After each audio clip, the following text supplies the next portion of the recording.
Good morning. On this bowl of Question Crunch, Maritess, Zurbano, and Kathleen Bean are here to talk about their Decolonized Tarot deck, answering questions about their process, their favorite card, and their favorite form of waffle.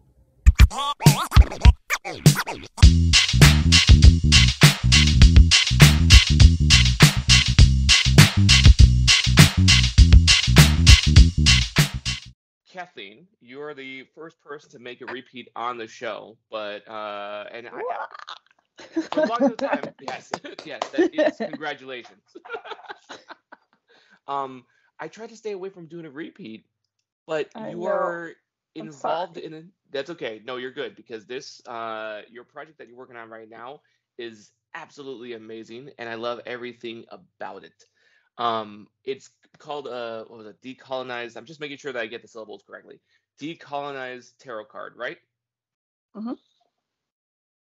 Fantastic. Decolonized tarot. So what is it? It's essentially a tarot card deck. Uh, we it was for I don't even know who came up with it first. I think Maritess and I were just like she originally wanted to make a set of tarot cards, and we were talking about how a lot of the tarot cards are very westernized and you don't see a lot of like brown people in the cards, and then that slowly evolved into decolonized tarot. When you say westernized, is it just Like the a lot of western what's that word, uh like iconography, like you see castles, it's like medieval, there's a lot of like medieval looking things. I think the original Rider, oh my gosh, I'm gonna like mess this up, Rider Waite Smith deck Yep. has a lot of like western images in it. So you have like knights, princes, princesses, like a little stone castle in the background.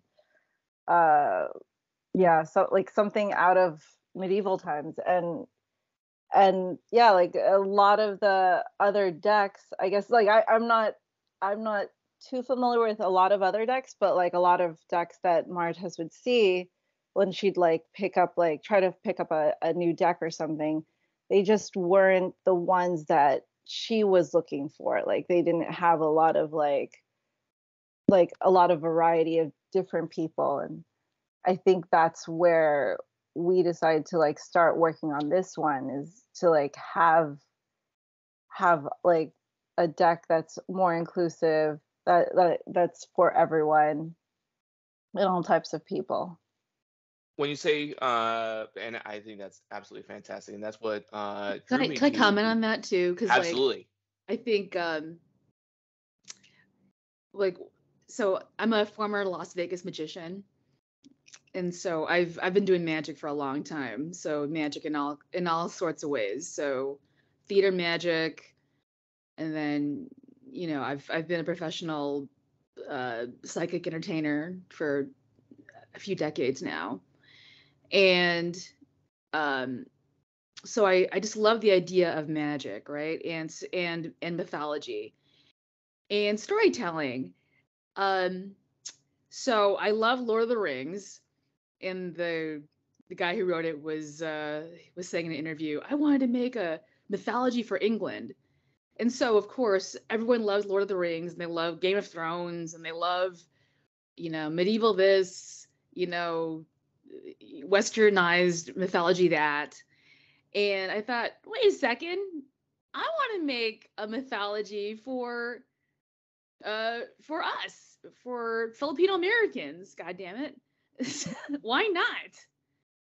Um and so yeah, Kathleen is so talented as an artist, and she's also so on board with decolonizing magic that we make a really great team. So yeah, she's really passionate about decolonizing magic too. Wow, an artist that's passionate about decolonizing magic. This is great.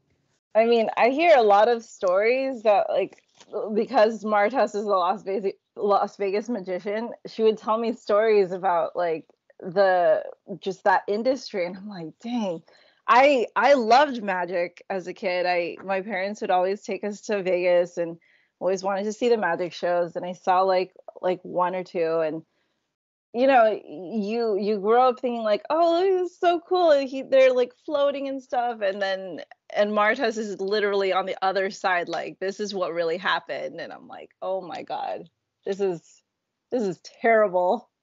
Tell me more. I wanna be mad about it. I know that feeling of wanting to be mad and knowing more. It's a I mean, isn't that the whole point of watching news? The news? I mean, sure, there's a whole be informed and whatnot, but yeah, also be mad at everything. Yeah. Do you have an example of a story of magic being westernized in Vegas? No, just the idea of magic. I mean, I've been a magician since like the last century. So there's so many stories, but you know, magic itself is a place where mediocre white guys can excel. Like you just show up in a tuxedo, you pay some chick some money to like stand there in a bikini, and you look like you have talent.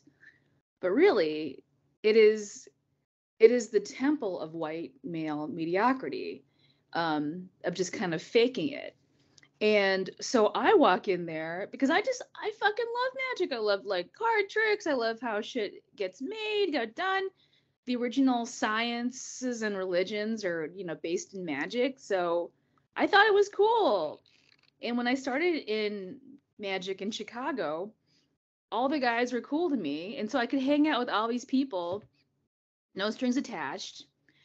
And I moved to Las Vegas. I became a professional magician. I've competed in the World Championship of Magic. I had my own show in Japan. And yet, none of these magicians accept me as one of them. And very late in my career, maybe like 3 years ago, I realized, oh, I'm not welcome here. Oh, I get it. Because, as a woman, as a brown woman, I'm always assuming, there's always lots of red flags that you are not welcome here. And I'm always thinking, they don't mean it. They don't know. Oh, no. No, I am not welcome in the world of magic, for sure. And so I accepted it 3 years ago when my mentor died. I considered him my father figure. And I am Luke Skywalker and he's my Yoda. But on his deathbed, even, he said to me, I flew all the way out to Las Vegas to see him, right, in his deathbed. And I walk in there to the hospital room, and the sheets rustle, right? And he rolls over and looks at me, and he parts his lips, and he's about to give his star magic student the last bit of advice before he leaves Earth, right? And he says to me, "Hey, Mari, why don't you get into bed with me naked?" And,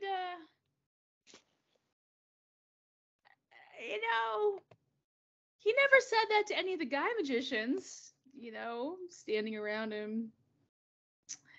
And I was his star student, I learned all of his greatest magic, sleight of hand moves and everything. And that's all he thought of me.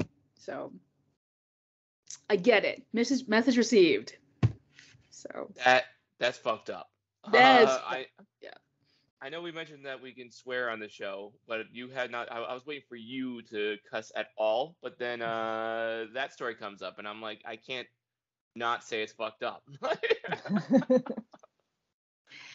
Yeah. And so, patriarchy works against everybody, not only people of color, but also against white men as well. Because he ended up giving his multi-million-dollar magic collection to a famous magician. And I said to him before he died, I'm like, if you would have given it to me, I would have made you a library that would have stood the test of time and under your name. And just as predicted, as colonization does, he took the collection and he auctioned it off and pocketed the money, you know. And my mentor used to be the kind of guy that would let anybody in and borrow magic and books and everything. And so, yeah, that's what you get, man. Like when you think that like patriarchy is going to take care of you, it doesn't. It doesn't. Patriarchy will not take care of you. But it makes it easier for privileged folks like myself. When you said that magic is a place where white guys to excel, I'm like, okay, so on my list, podcasts and magician. Okay, that's the whenever I see any post that says like white guy 30s never moved from his hometown, I'm like, all right, cool. And then the podcast, I'm like, damn it, stop describing me. What? No, we do podcasts too. You know, it's like, but the thing is, like, it damages white male people because, you know, like he could have gotten so many benefits if he had been my true friend. You know, like I would have made him this magic library, and you know, I wouldn't have been threatening to like strangle him in his hospital bed. You know, like things like that. One thing that I noticed, and that's so disgusting. Well, the fact that he was in his bed and he said, "Come in and get naked with me." I see that on like a lot of panels at comic book conventions. That whenever there's a woman on at the table, whenever there's a woman as a guest, they always have to like do a sex joke. They have to do something. They have to say something sexual. Like no matter what she says, it has to become sexual. Wow. And I'm okay with sex jokes. I'm fine with that. Be as funny and sexy as you want. But it only like if you have like a whole panel of guys, it's not gonna happen. The sex joke won't happen. Right. That's Yeah. right. That's right. So I think it's disgusting that was like the last last nugget of education. Yeah, so that's why so I still love magic and I still love performing. But I really wanted to figure out how to move magic forward. And I've always dreamed of creating a decolonized tarot deck, but I'm like, what artist would be on board with this wacky idea? Who is radical enough? And here comes Kathleen. I have no idea who that person is. Super radical, super funny, easygoing, you know, like super cool. Kathleen, here we are. It's just ironic that she happens to know, like, she was a Vegas magician. So I'm like, wait, I went to Vegas as a kid. Like, tell me more. Tell me more about this. I grew up like wanting to watch these shows. Now, did you know each other? So you knew each other before the project happened, right? Yes. Okay. We were already working together on a graphic novel. And so like she brought up the idea of doing the tarot cards, and I was like, oh, okay, cool. I'm down. You know, it's a pandemic. We're not doing anything. That's right. The pandemic. That's right. The pandemic really freed up a lot of time. So Yeah, great. it really did. Yeah. We like, I think we were still working on the graphic novel, and we're still working on it, but yeah, it was like a real, I mean, the pandemic is terrible, but it opened up time to just do all these projects. Because normally I'm like swamped with, like, I'm juggling, like, not greatly, but I'm, you know, haphazardly juggling like cons and some projects and my own stuff. And then when the pandemic hit, it's like, oh, I don't have to worry about cons. There's no convention schedule. I don't have to like fly out or drive to like crazy places, and I'm just gonna be in my house and do, you know, whatever. So let me just work on these projects that come to, you know, that come to the surface. And I think at the time, like we were already working on stuff, and so when she mentioned the tarot cards, it was like, oh, okay, cool, yeah, let's do this. I love it that Mari, you said it in a very like, oh man, who do I know who's super extreme and wants to take on this whole franchise, this whole industry with me? And Kathleen's like, yeah, okay, like just casually.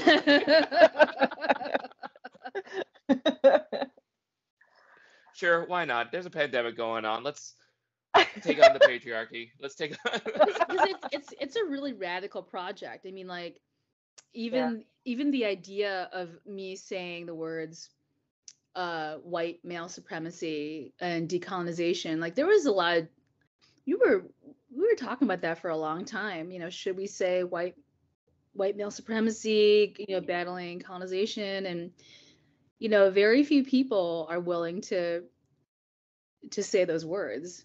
So in a professional setting, Hmm. you know, because here we are trying to create a Kickstarter, right, and get people to fund us, and like, oh, you know, who is radical enough? Who is radical enough to believe in this project enough that, you know, yes, people from 21 countries would be on board with decolonizing magic. It was very risky, honestly, to say those words, because you know we're all in the corporate mindset, like, oh, let's just Starbucks this shit out, you know, like. That is oh. Dealing with the reaction of white male fragility is insane. And I only say that because you both know that I only get to hear stories because I get the what was it, the automatic brotherhood that doesn't exist, that I'm a white guy, so immediately any joke that they say or something that they tell, they're like, "Yeah, you don't understand." I'm like, "Go fuck yourself. We just met. I don't know you. I mean, hi." But yeah, the you said the corporate world, and because it is, you know, run by white guys, you have to make sure that the wording is professional enough to be like, oh, okay, that's fine. That doesn't offend my worldview. Fine. Mhm. Yeah. Even a lot of the progressive ones will still be like, what? You're eliminating. I get the decolonization, but you're insulting white guys? God.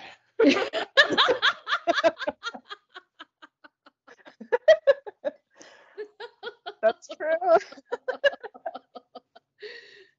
And that's so dumb. I feel like if you get to a certain level of privilege, you shouldn't be insulted by. I don't know. That's ridiculous. That's insane. Oi. But another question I want to have about like how are you breaking from the Westernization?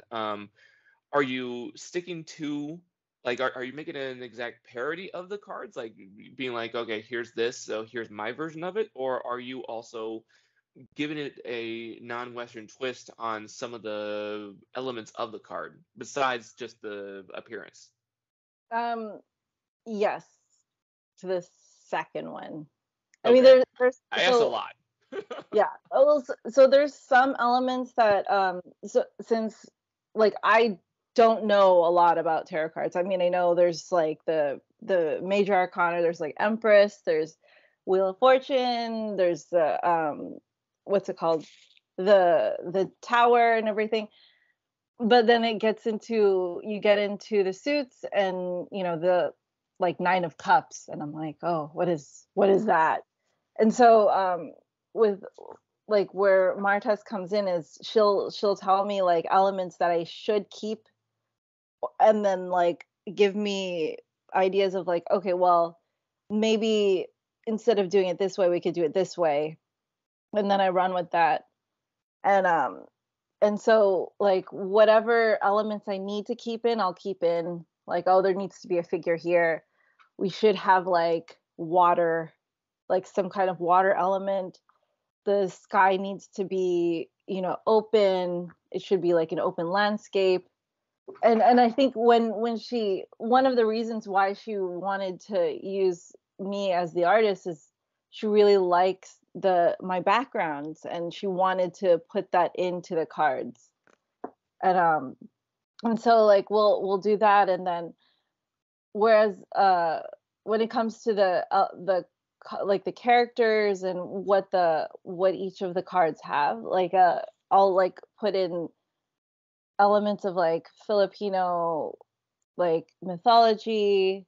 Like I think the latest one that I think our social media person just posted it this morning, some crazy time.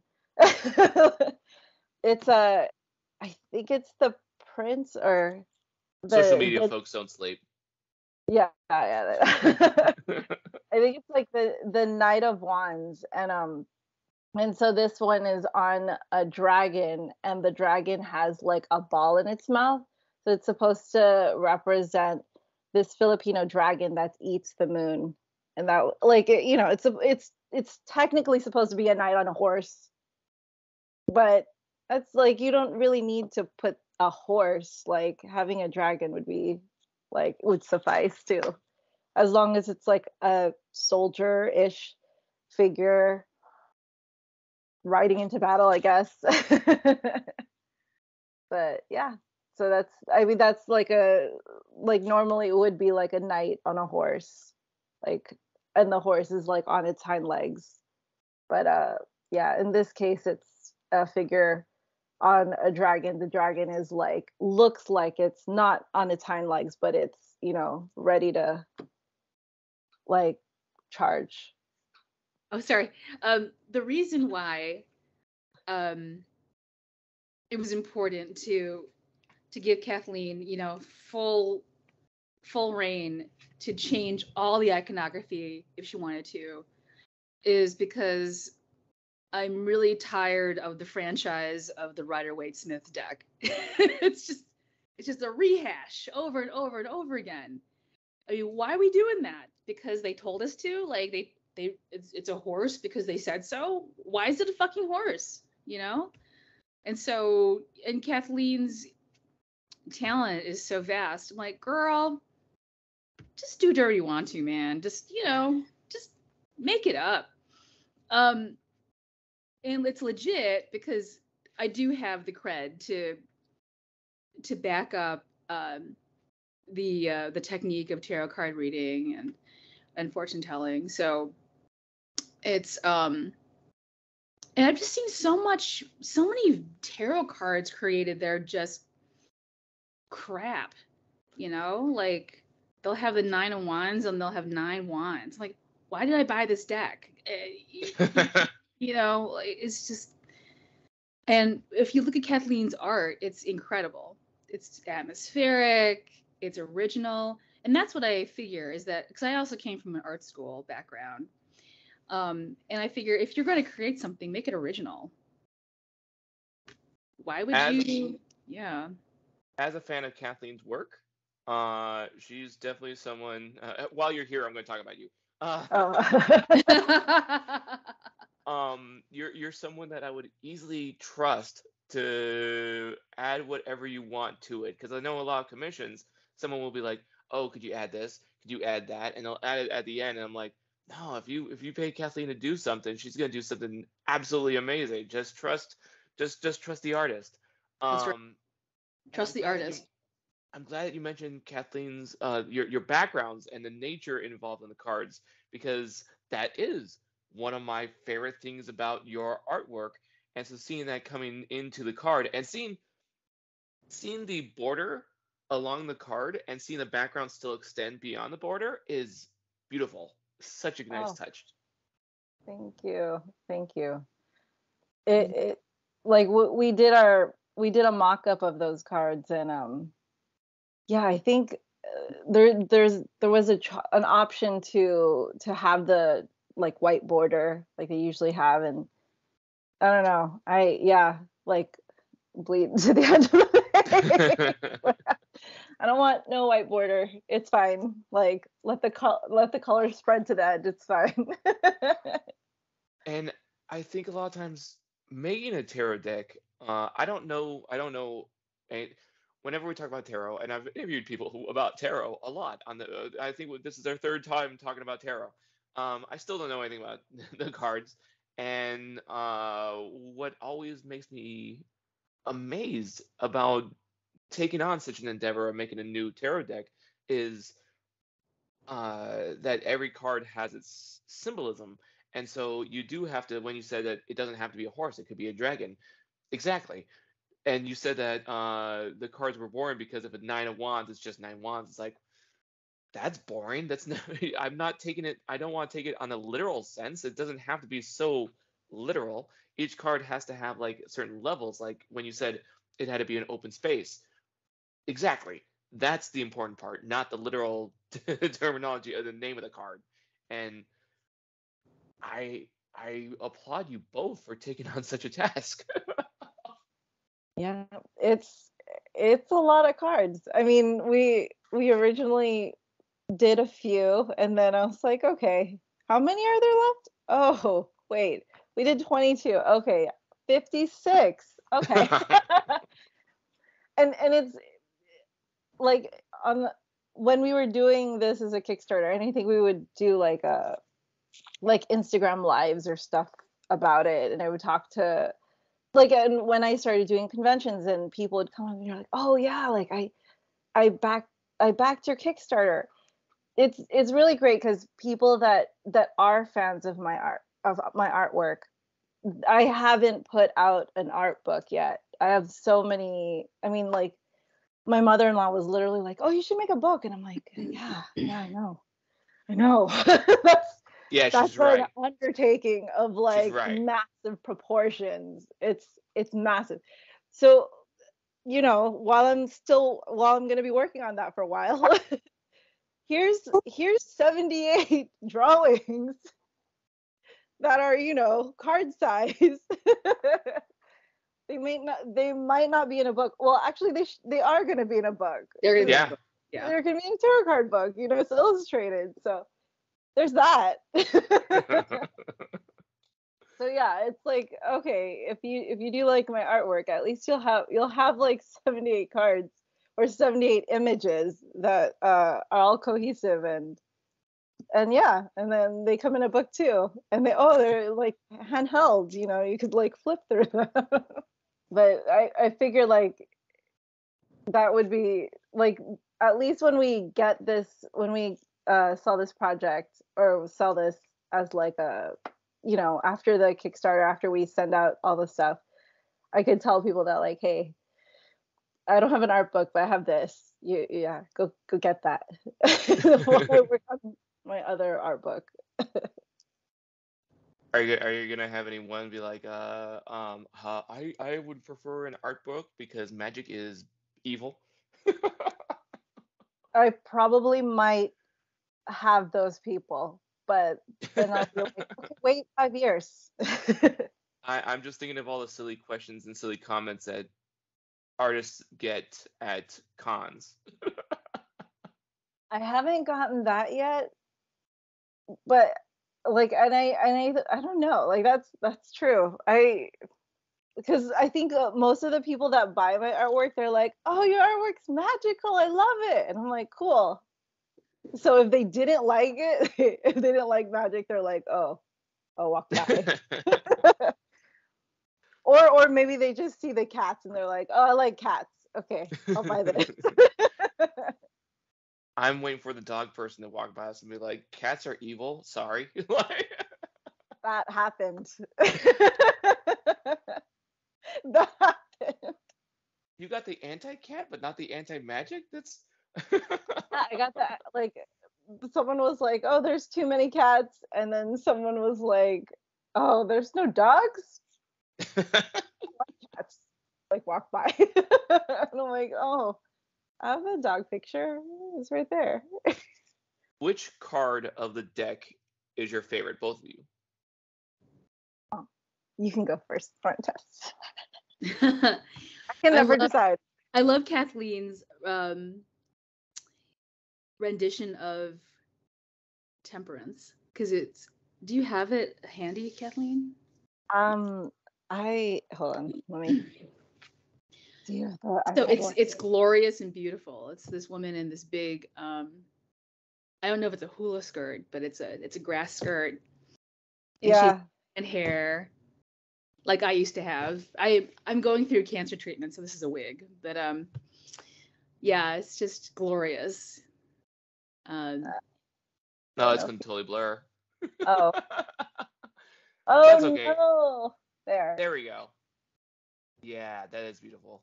And look at that. The clouds, the atmosphere is just gorgeous. Well done. Yeah.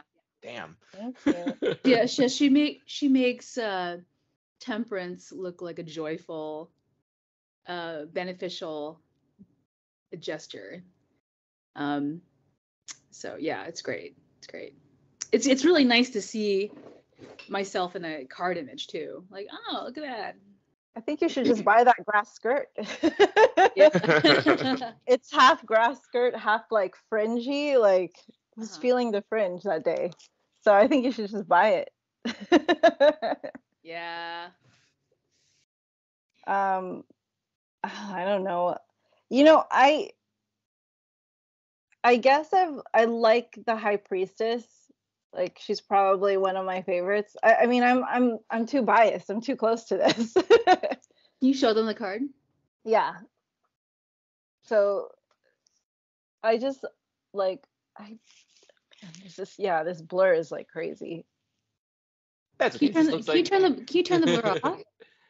I don't know how. Oh no. I mean, I had it at the beginning. I was trying to see if I could like take it off, but and we'll post on Instagram. We'll post on Instagram the images that you're using.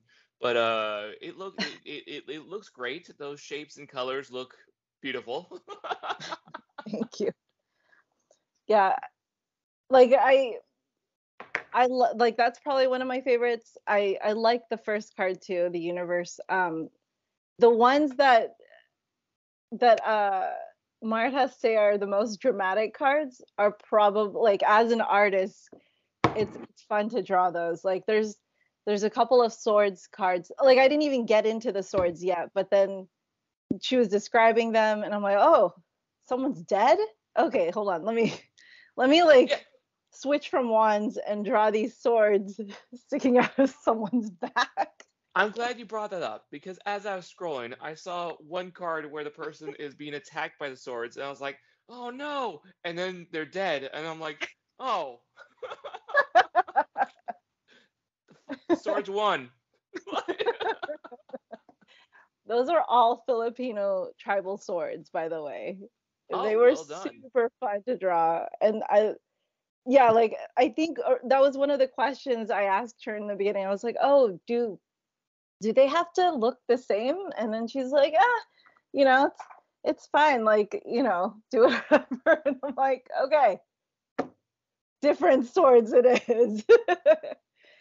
And a lot of the, like, half of this is like researching different cultures and like researching a lot of like Filipino history. And I found like a list of swords and images of them. I'm like, oh man, these are all Filipino swords. This one is so great at research. Like, you'll ask her to, like, oh yeah, I think we should use Filipino swords. She'll say, I spent 8 hours researching and I found these swords. Like, oh, you spent how many hours? I don't believe. What are you talking about? I had coffee. Yeah, I looked up these swords and I thought it was great. Like, let's use all of them, or okay, maybe not all of them, but let's use as many as possible. And so I thought it would be like cooler to have different sizes and shapes of swords. Yeah, essentially sticking out of someone's back. That sounds really bad. As an artist, a lot of times you're gonna search for weird things, and so having a bunch of swords sticking out of the back is not the strangest thing. It was just the what was that? It's not. I think Google thinks I'm like I don't know. They probably think I'm a serial killer now, because I've looked up different weird things, and yeah, I don't know. I like to think that whatever FBI agent is listening on your phone calls or in your Google, uh, it's a fine line between artist and serial killer when it comes to the Google searches. Yeah. They're like, dying fish. The FBI just like, what? What? I Decaying drew fish. I drew a kid's room and I don't have kids, and I was like, ah, this is gonna be a creepy Google search. Oh my God. Right? It's a weird thing to draw, and I'm just like, kids room, don't be creepy, please.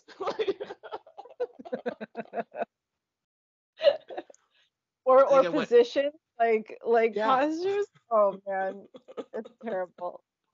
I think one of the cards I either had my sister like posed for me or my husband. And I was like, hold on, wait.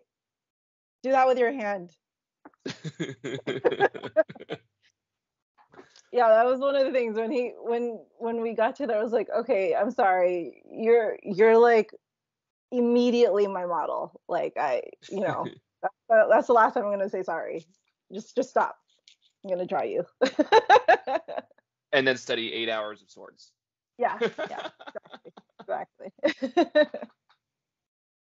What card in all the tarot card, doesn't matter what deck it is, what card would Toucan Sam be on? I thought about that. So since Toucan Sam is a patsy for the corporate world, um, I was thinking maybe the King of Pentacles. And why is that? I was just a front man for the for capitalism. That's all. I'm agreeing with all of that. I just I'm not familiar with tarot cards, and so you're the King of Pentacles. I'm like, cool, and he is a capitalism patsy. Yeah, totally. Like, just put there as a figurehead to sell stuff, So Great. yeah, so the King of Pentacles is selling capitalism and glamour, So, and power. But really, it's a bunch of nothing. So. all right, cool. So that's a card I will dread if I ever do tarot. If someone pulls that card out, I'm like, damn it, I knew it. No, It it's was inevitable. okay. If your question's about money, it's okay, because we're all sitting here in our laptops, and we all have phones made by little fingers. I mean, Yeah. we're all complicit here. So It's funny that you say that because like a lot of times when I talk to someone about like in not being so stuck in capitalism, I'm just like, we've all ordered from Amazon at some point, and there are warehouse workers that are suffering hardcore. Yeah. yeah. I'll do my best to stay away from ordering from it. It's weird because like I don't like to call out companies on the podcast, but Amazon's going to be one of them. Nestle's going to be another one. But I'll do my best to stay away from ordering from Amazon. But every now and then, like I needed a new chair, and I looked everywhere for a good chair, and none was doing it. And Amazon's like, heard you're looking for some chairs. Yeah. That's Yeah, it. it's pretty bad. It's just they have a lot. I mean, I don't remember what I was looking for, but I was looking for something. I searched far and wide, like every website I could think of, and then yeah, Amazon had it, and it was just really annoying. So you mentioned the folklore of a dragon eating the moon, and I look very forward to finding out more about that because I love dragons and I love the moon. And if there's a dragon who loves the moon enough to eat it, then I'm all for that dragon. Or does the dragon hate the moon? That sucks if it is. I think it's called the Bakunawa, Mhm. right? Maritess, is that what it's called? Like Oh, I don't know. oh, That's all in the research department there. okay. I mean, I could literally Google that real quick, but I think it's called the Bakunawa. I might be like super botching it up.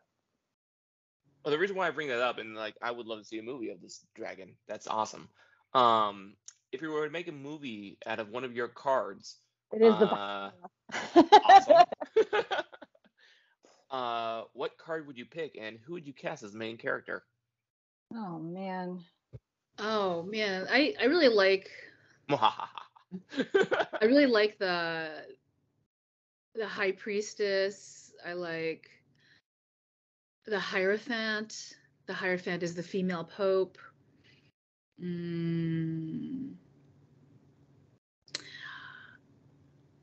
Yeah. And it could be a bad casting too. Don't worry about being good. Like, it could be funny and Oh, silly. there's a card coming up that I haven't drawn yet, but I think it's like it looks like it's supposed to be, I mean, it's a sword card. I feel like most of the sword cards are, you know, kind of dramatic. Kind of stabby. Yeah, kind of stabby, yeah. There's one where it looks like the person's supposed to be stealing swords. Oh, And, right. Yeah. yeah. So I'm excited to draw that because they're already holding a bunch of swords and they're like, you know, sneaking off. But yeah, and that card could be interpreted in so many ways. That is the what card is that again? I don't know. It's like the 7 or I'm trying to remember. But that card is, it might be 7. Like that sounds like it might be right. Right. It's taking other people's frustrations and running with it. Mm-hmm. Taking away other people's power and being very joyful in that theft. So yeah, it's a very crafty card. It can be interpreted in so many different ways depending on the question. That was another card that I was gonna draw, and then I went back into the wands and started drawing that. But yeah, I mean, it's laid out, like the sketch is there. It's just putting in the finished drawing and then coloring it. But yeah, it's gonna be a crafty, sneaky person running off with the swords. I think that would make it great. What actor are we casting stealing swords? I have no idea. Well, you know what? There's very few people that look like me and Kathleen, so it's going to have to be either Rosario Dawson or Penelope Cruz. You know, I guess it's. if that's like, who else? Like, who else would it be? Like, who else looks like me and Kathleen that like could start a movie right now? People used to ask me that when I was like on Match.com. Like, you know, there was a question like, who do you look like? And I'm like, well, clearly J-Lo. It's like, there's nobody else that's clearly. I don't know. Like, at one point, somebody asked me, they're like, if there was a movie made of your comic strip, who would you cast as you? And I'm like, well, if it's a live action one, you could just throw a rock at Hollywood and pick any white guy and give him glasses and make me. If it's animated, then I might have more preference. Then I might find someone who I can see their voice be me. Live action doesn't matter. They're all there. Yeah. I think I did that. I Googled a white. I was just like, white guy actor glasses, and I found an image. I'm like, yeah, him. I don't even know his name, and I don't want to, but that's the guy. That's funny.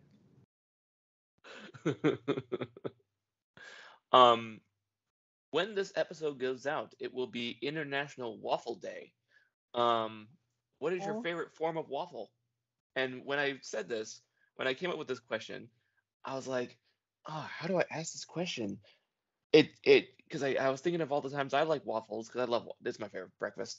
I mean, like, depending on the topping that you use, whatever topping you use, do you want it to be a square waffle? Do you want it to be a round waffle? Do you want it to be a waffle cone with ice cream? Whatever way you want the waffle, what is your favorite form? Or if you're like, I want it to be a transformer. I want it to be Optimus Prime waffle.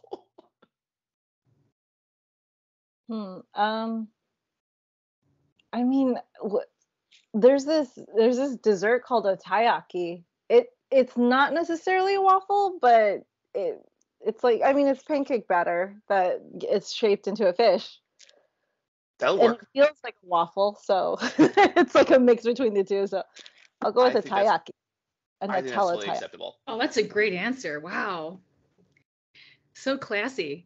I just bought a taiyaki maker, so yeah, it's I'm just, you know, I'm honed in. I wanna eat this. Oh, that's Oh, great. you're Yeah. that sounds Well, like that sounds like a flex is what she's doing. Is like I bought this I totally cool flex. thing.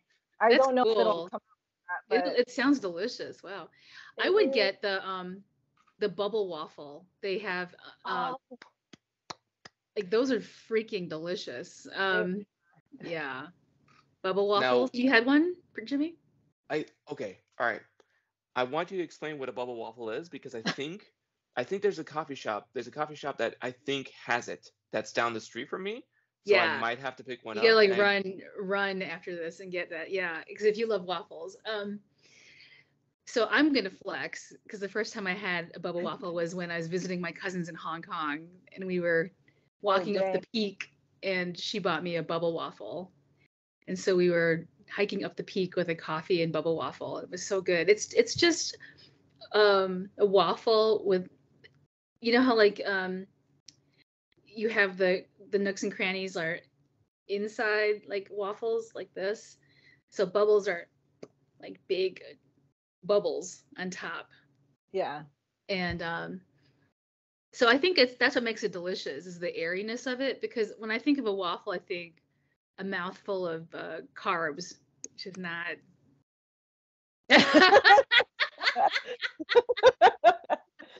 for the listeners, they're laughing because I just gave two big thumbs up to lots of carbs. But with bubble waffles, it gives you a chance to taste the waffle itself because there's a lot of air in there too. So it's lighter. Yeah, it's really good. I mean, I think with American waffles, I have to add a lot of stuff on top to cut the carb, intake. It's like, okay, I have to add, strawberries and, whatever, chocolate whipped cream to make this flavorful. But yeah, Jimmy, bubble waffle, you gotta try it. I'm looking it up. So the place that my coffee shop, I think I think it's considered a bubble waffle. The thing is that it's not just like a square of carbs. It's a bunch of the bubbles that are just connected to each Yeah. other. Yeah. That's exactly what it is. Okay, Yeah. cool. Okay, cool. Because the thing I'm Googling that I'm seeing is just the normal waffle, but convex versus concave. Yes. And okay, cool. I might go get that. The reason why I didn't buy it previously is because they have like a meal that actually has more substances, more stuff in the meal that I always buy. But I might have to get this bubble waffle now that I've heard good things about it. All right. My sister and I there was a restaurant. I mean, I guess it's now like down the ways from me, but they were always open till 4 in the morning or some crazy time. But she would crave bubble waffles. And so we'd go there. It was like a carb fest at 2 in the morning. I would get stir fried noodles and then a bubble waffle, and the bubble waffle was never big enough. Like it was like we'd eat it, and then it's like, oh, it's almost gone. Maybe you should buy one to go. And it was so good, and they always, they make it when you order it, so it was always like nice and hot, so delicious. I want bubble waffles now. The place I'm talking about that has the bubble waffles apparently, it's adorable because they opened up during the pandemic, and Oh, when I finally felt comfortable enough to go in to check it out, they had this jazz music playing, and it felt very Starbucks jazz. But then I was listening to it, I was like, "This is Zelda. This is," and I asked them, oh, I was like, "Are you playing Zelda?" And they're like, "Yeah." I'm like, "All right, cool. I'm not going crazy. This sounds very strange because it was very hip, but I recognize the theme." cool. I I love that wanna. place. You should. what's the name? Or well, you can tell me the name later. Well, no, I can tell right now. I have no problem. I think it's like chat tea. Oh, okay. Chat Yeah, tea. it's adorable, and they they know me there now. So whenever I go over, I'm like they're like, oh, they go down the list of what I want. I'm like, yep. Like I don't have to order anything. They just know my meal, which I don't know if it's a good or bad thing. I think it's good that they remember me, but I think it's bad I go too often. Oh, that's great. That's great. Um, I and again, I can't stress enough how much I love the project that you're working on because I feel like you are absolutely correct that there's too many things that have just been should I say monopolized by Western culture, or like everything has to go through the westernized filter for it to be accepted in any goddamn thing. And that's gross. That's disgusting. And so seeing like I've gotten jobs where I've done tarot cards or someone will write the list and give it to me to draw it, and I'll do something and I'll use a lot of influences of whatever I Google, whatever I find on Google about tarot cards. But seeing your cards, they're so inspiring, so fresh, so really, man, I'm tired because I'm trying to think of another good adjective to describe it. But it's just exciting. Exciting is the best word I can think of. Well, thank you. Yeah, It's I thanks. a don't even know how to. collaborative effort. Yeah. And I when think I wouldn't have. I mean, like honestly, I'm drawing it, but like Maritess is like she's the wealth of information about tarot cards because, like I said, outside of like the what the major arcana, I'm like, oh, I don't know any pentacles, coins, swords. I know what a sword looks like. I don't think you do. You'd spend 8 hours studying swords, and you're. Filipino tribal swords. No, no, I kid because I think the fact that you spent that amount of time to actually find swords that are different than most tarot cards are going to have is brilliant. I don't even think that I would do it. I think I would be lazy and be like, all right, cool. Here's a sword, and I've seen it on Disney. Okay, that's a sword. There we go. But to be able to look and find specific swords that's way too cool. I think that's fantastic. I will joke about you spending 8 hours studying swords, but well done. Holy shit.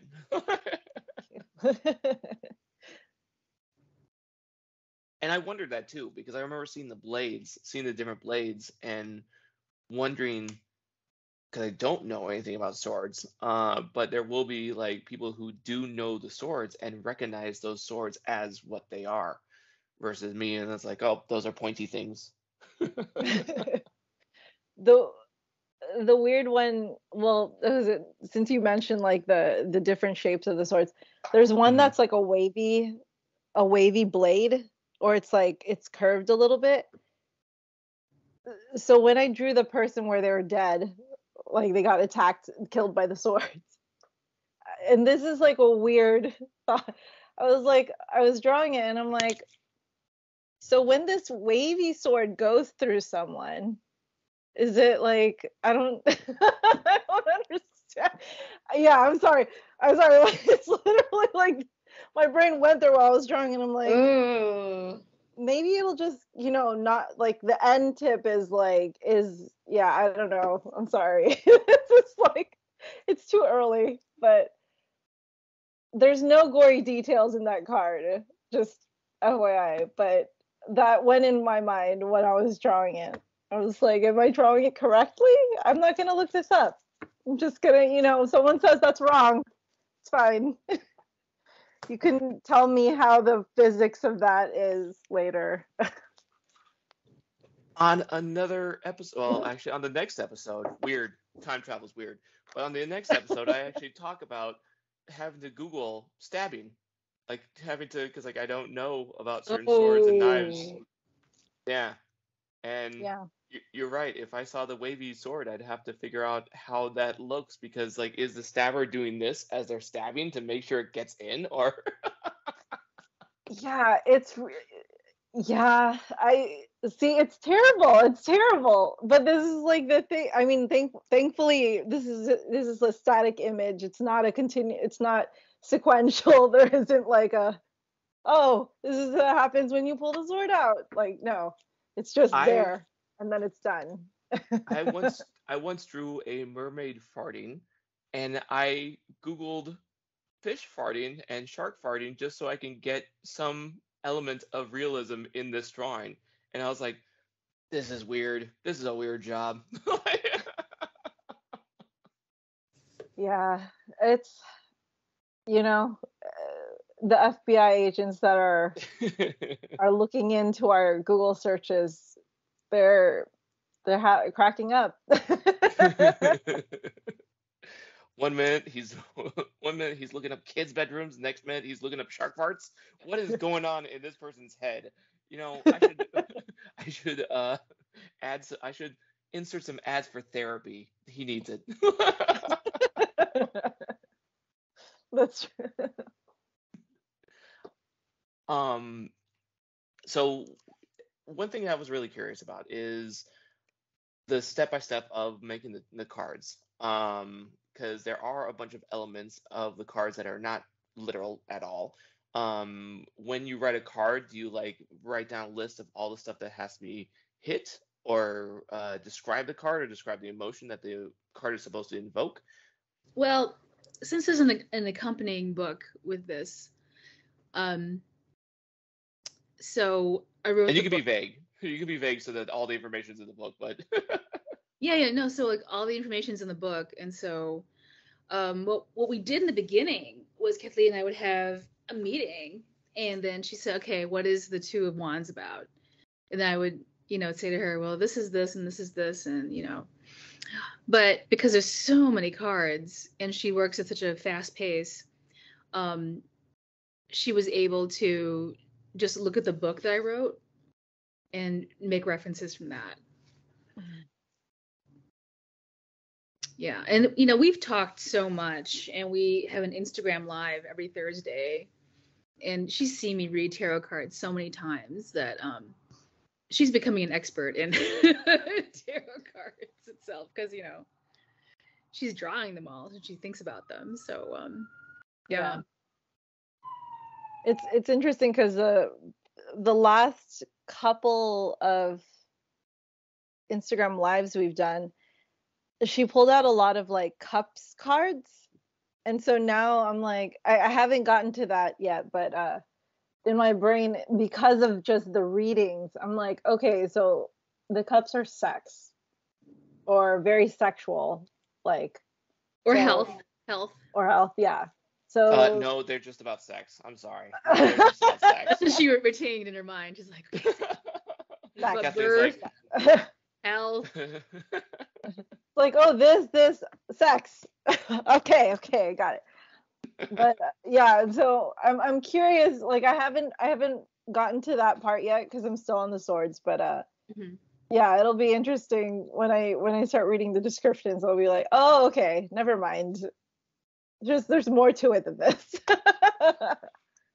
Sex, no. There's been many, what was it? I drew a comic about making, I didn't want to use an exact card from the tarot deck. I want something that sounds like a tarot card. And it's strange because when I asked the person to help me out with a gag, it felt the same way of like asking someone who's into D&D to help me out with the gag, because I don't even know what questions to ask, because I had a gag and I was like, I need to make up a whole new card. And they're like, all right, so what are you trying to say? And I'm like, shit, I don't know. So I think the card was like cup of something. And so now that I know cup means sex, I'm like, oh, damn. Well, I mean, yeah, Maritess is the expert, so she can go into more detail about that.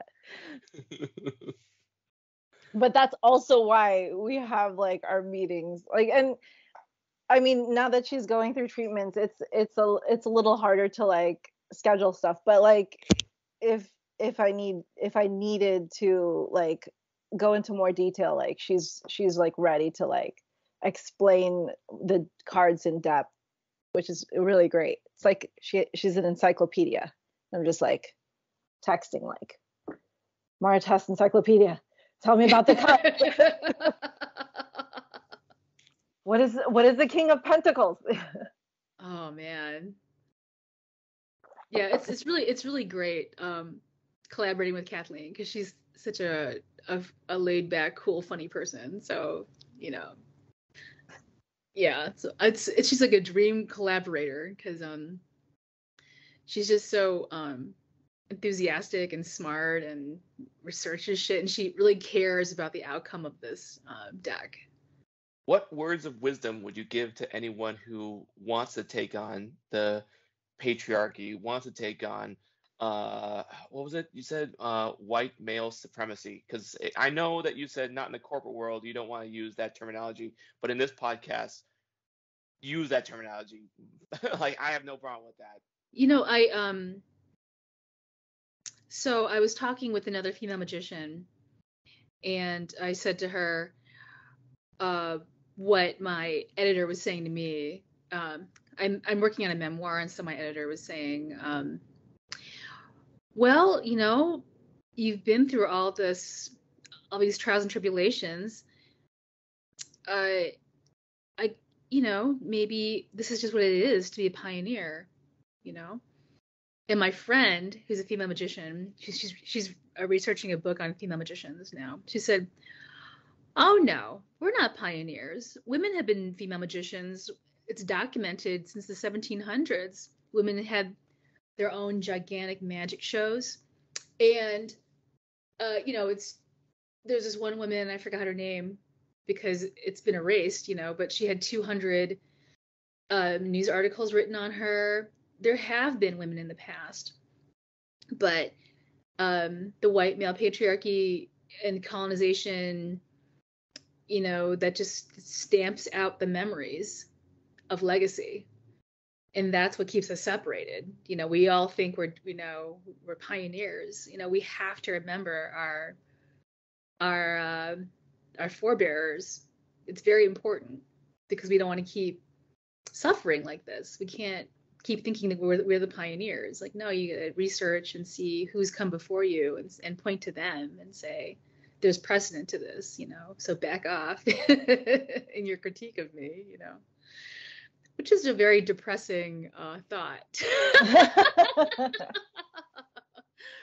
Because, you know, both she and I are very accomplished magicians. And, you know, there are all these mediocre white guys asked to teach at conventions, to speak at conventions that lead the future of magic. And they're not asking us, you know, to speak about magic or teach magic at these big conventions of mostly white males who love magic, but they just don't know. They don't know like how rich magic can be if they can incorporate women and people of color into their lives.